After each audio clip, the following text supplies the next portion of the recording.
أشهد أن لا إله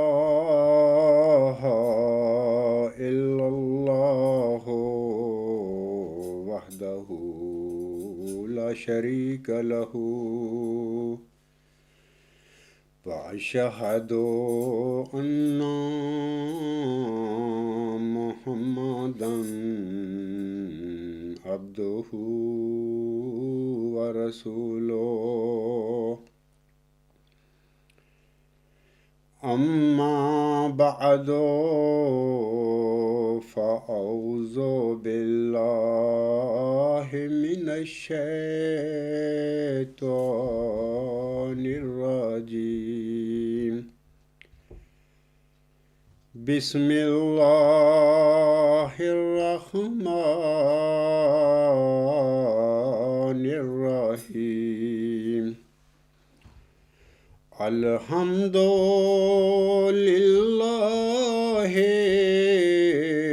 رب العالمين الرحمن الرحيم مالك يوم الدين إياك نعبد وإياك نستعين اهدنا الصراط المستقيم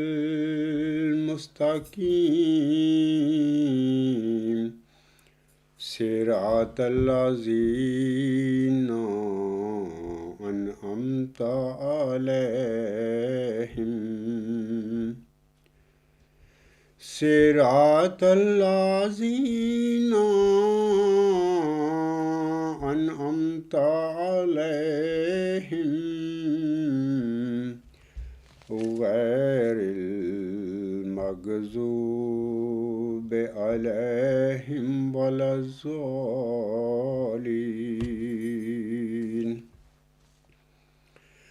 ولا تقول علينا بعض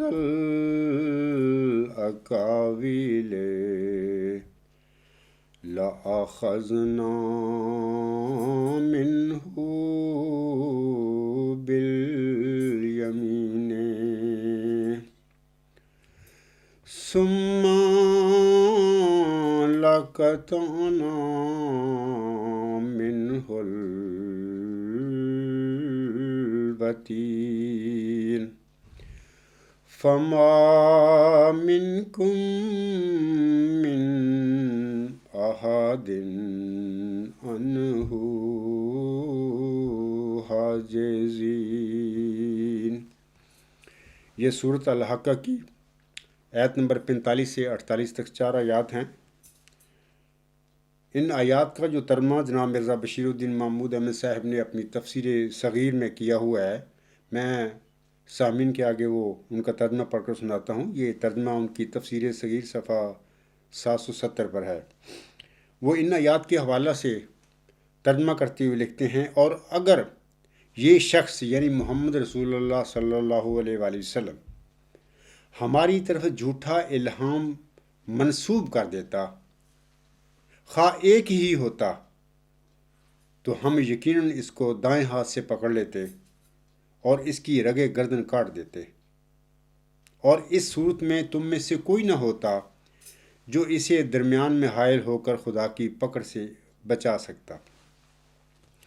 یہ تو مفتری اللہ جو ہوتا ہے نا، جو جھوٹے الہام بنائے، جھوٹی خبریں بنا کر اور پھر اللہ تعالیٰ کی طرف ان کو منسوب کر کے کوئی انسان، کوئی مدعی پھر دعوے کرے اور ان جھوٹی خوابوں اور جھوٹے الہاموں کی بنیاد پر اللہ تعالیٰ کی طرف ان کو منسوب کر کے پھر دعوے کرے مصلح ہونے کے یا مجدد ہونے کے یا کوئی نبی ہونے کے، تو اللہ تعالیٰ نے ان آیات میں اس قسم کے مفتری اللہ اور جھوٹے اور کذاب لوگوں کے متعلق فرمایا ہے کہ اس قسم کے جھوٹ بولنے والے یا جھوٹے دعوے کرنے والے یا اس قسم کے افتراء کرنے والے اللہ تعالیٰ کے متعلق اللہ فرماتا ہے میں ان کو دائیں ہاتھ سے پکڑ لوں گا، اور دائیں ہاتھ سے پکڑ کے، دایاں ہاتھ ہوتا ہے طاقت سے میں پکڑوں گا اور ان کی رگے جان کاٹ دوں گا۔ یہاں پر